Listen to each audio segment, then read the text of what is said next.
हम किसके सहारे जिएंगे सर, हम लोग को कुछ तो चाहिए ना। हम पेपर दे दिए हैं, ये मेरी बड़ी लड़की है, ये बड़ा लड़का है, छोटा लड़का है सर। हम बस हम लोग का उनका आ गया और कोई गार्जियन नहीं है। आप लोग के घर में कमाने खाने वाला एक ही सहारा था जी। आज यहाँ पर प्रशासन के लोगों को बुला गया, क्या मांग करेंगे? हम लोग को पढ़ाई और हम लोग का जिम्मेवारी। मैं जैस्मीन नाज। बढ़ते हैं खबरों की तरफ। और मांझी प्रखंड के इचादाग पंचायत के 52 वर्षीय नरेश सिंह को बालाजी क्रेशर के गिट्टी लदा डंपर JH09J8330 ने लिया चपेट में, जिससे घटनास्थल पर ही नरेश ने दम तोड़ा।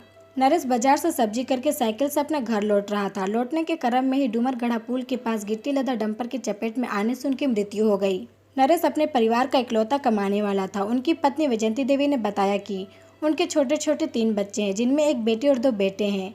बेटी का नाम संजना कुमारी और बेटे का नाम लक्ष्मण और देवीलाल है। हादसे को लेकर इचादाग पंचायत में पूरा सन्नाटा पसर गया और नरेश के परिवार वालों का रो रो कर बुरा हाल था। वहीं इचादाग पंचायत के ग्रामीण एकजुट होकर रात भर घटनास्थल पर लाश के पास ही बैठे रहे। ग्रामीण घटनास्थल पर सीओ को बुलाने की मांग कर रहे थे और करीब 17 घंटे बाद और मांझी सीओ शिव शंकर पांडे घटनास्थल पर पहुंचे और ग्रामीणों से बातचीत की और ग्रामीणों को बहुत समझाने के बाद और मुआवजा राशि को लिखित स्वीकृति पत्र देने के बाद ग्रामीण शांत हुए। उसके बाद प्रशासन के द्वारा 100 का पंचनामा करने के बाद 100 को पोस्टमार्टम के लिए रिम्स भेजा गया। हाँ, क्या मतलब कि भाई इतना हाँ, उनसे इतना तो आप करवा ही सकते हैं। हाँ, मतलब जो गाड़ी वाला 50 तो आप करवा ही सकते हैं। गाड़ी वाला का है भर रही है।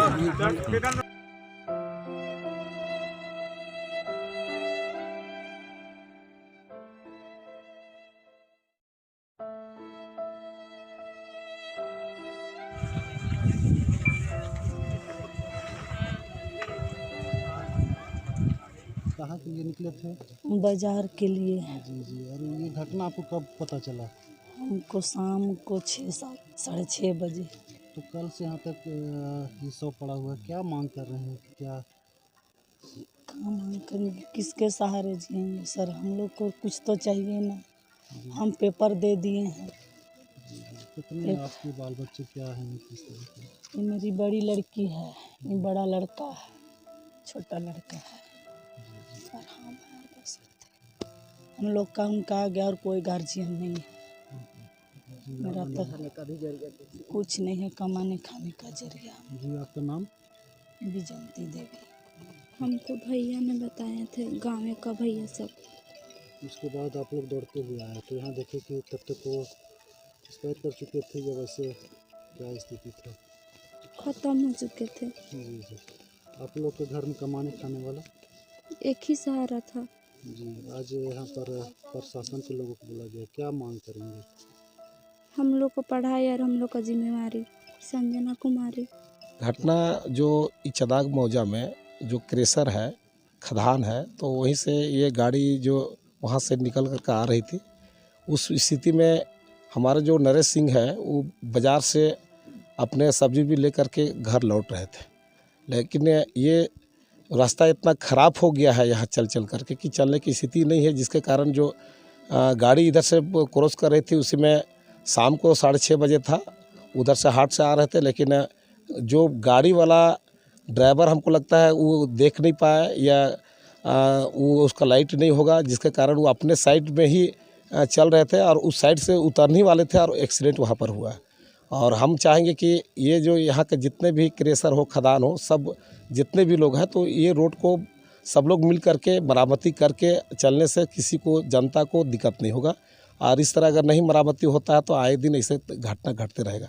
अभी सीओ साहब को कल 6:30 बजे की घटना है और अभी तक सीओ साहब यहाँ पहुँचे नहीं हैं। यहाँ का मजिस्ट्रेट है, मैं उनको भी कहूँगा कि अगर कहीं क्रेशर का छापामारी करना होता तो उसको समय के इंतज़ार नहीं करता, वो जब भी छापामारी करके अपना रोटी अपना सेकते। लेकिन आज 12 घंटा से ज़्यादा हुआ, करीब मोटा मोटी आपका 15 घंटा होने चला, लेकिन अभी तक से यहाँ का मजिस्ट्रेट सीओ अभी तक कितना काफ़ी ग्रामीण लोग आए हुए हैं, लेकिन अभी तक उनको नींद नहीं खुला है, यहाँ तक पहुँचे नहीं। इसलिए मैं सीओ साहब से मैं कहना चाहूँ कि इस टाइप के अगर ग्रामीण की सेवा करने के लिए आया है, तो जहाँ घटना घटता है तुरंत पहुंच करके उसको निदान कीजिए। आज जितने लोग यहाँ पर जनता है, महिला है, उनका इंतज़ार कर रहे हैं कि वार्तालाप करने के लिए कि इनको जो यहाँ पर एक्सीडेंट किए हैं नरेश सिंह, उनका मुआवजा मिले, और जो इस रोड जो है, रोड को जो भी यहाँ का व्यवसायिक भाई लोग हैं उनको सही से बना करके इनको अपना व्यवसाय चलाएं। घटना तो देखिए, अभी आप घटनास्थल पर आप भी हैं, हम भी मौजूद हैं।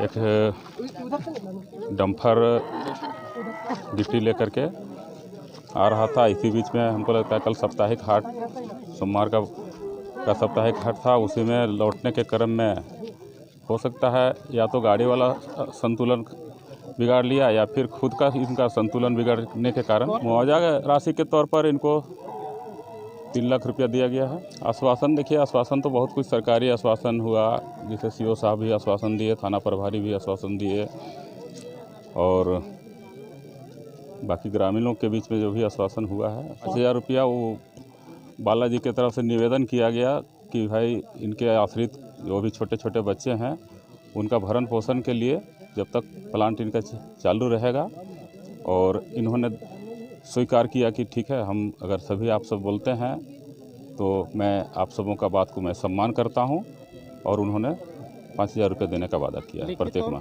देखिए, लिखित तौर पर, लिखित तो एक आश्वासन ही होता है, लेकिन एक सादा कागज़ में लिखित दिया गया है। और हम समझते हैं, चूँकि प्लांट को हम भली भांति जानते हैं, जो भी इस क्षेत्र में किसी तरह का कोई भी समस्या होता है तो उस समस्या में बालाजी के जो प्रतिनिधि हैं वो खड़े उतरते हैं। इसमें कहीं दो मत की बात नहीं है। प्लांट तो मोटा मोटी 20 प्लांट होगा। धनबेदिया मुखिया ग्राम पंचायती चदर। सब मेरे भाई बंधु हैं और हम उनके साथ मिल के आज 10 वर्ष से 12 वर्ष से काम कर रहे हैं, और उनका भी पूरा सहयोग रहता है, हमारा भी पूरा सहयोग रहता है। कई लोगों ने कहा कि रोड संगीन है जिसके कारण इस तरह की घटना। हाँ, रोड संगीन है, तो इसको कैसे देखते हैं आप? तो ये सरकारी तौर पे ही बनेगा। बाकी मेंटेनेंस का काम हम लोग आज भी देखिए, जो ये मेंटेन दिख रहा है, मिट्टी डाल के, पत्थर डाल के, ये हम लोग खुद ही करते हैं। इसमें बाकी क्रेशर वाले भी, सारे क्रेशर वालों का सहयोग रहता है। मैं सुमेश कुमार, श्री बालाजी इंटरप्राइजेस।